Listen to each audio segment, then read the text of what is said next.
నిన్న ఆంధ్రజ్యోతి పత్రిక భారత తొలి ప్రధాని జవహర్లాల్ నెహ్రూను మన రాష్ట్ర ముఖ్యమంత్రి చంద్రబాబు గారు నెహ్రూ ఫ్యూడల్ మనస్తత్వం అని చెప్పేసి కొన్ని వ్యాఖ్యలు చేశారు. దాన్ని ఎలా చూడాలండి? ఇది చాలా విచారకరమైనటువంటి వ్యాఖ్య.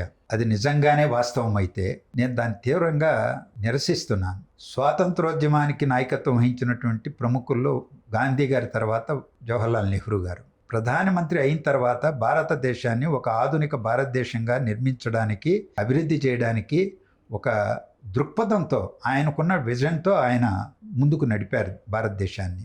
మిశ్రమ ఆర్థిక వ్యవస్థని నిర్మించేదానికి పూనుకున్నారు. అందులో మిశ్రమ ఆర్థిక వ్యవస్థలో ప్రభుత్వ రంగం కీలకమైనటువంటిది. ఇవాళ భారతదేశ ఆర్థిక వ్యవస్థను అభివృద్ధి చేయడంలో వెన్నెముకగా దోహదపడింది ప్రభుత్వ రంగం. అది ఉక్కు పరిశ్రమలు కావచ్చు, లేకపోతే ఇతర పరిశ్రమలు, ఇవన్నీ కూడా. ఆంధ్రప్రదేశ్ తీసుకున్న విశాఖ ఉక్కు ఆంధ్రుల హక్కు అని నినదించినప్పుడు 32 మంది బలిదానం చేసినప్పుడు ఎవరి సహాయంతో వచ్చింది? ప్రభుత్వ రంగంలో వచ్చింది కదా. సోవియట్ యూనియన్ సహకారంతో వచ్చింది. ఆ సోవియట్ యూనియన్తో ఆనాడు ఉన్నటువంటి యుఎస్ఎస్ఆర్తో మైత్రి బంధాన్ని పటిష్టంగా నెలకొల్పుకున్నటువంటి వ్యక్తి భారత ప్రధానమంత్రిగా జవహర్లాల్ నెహ్రూ గారు.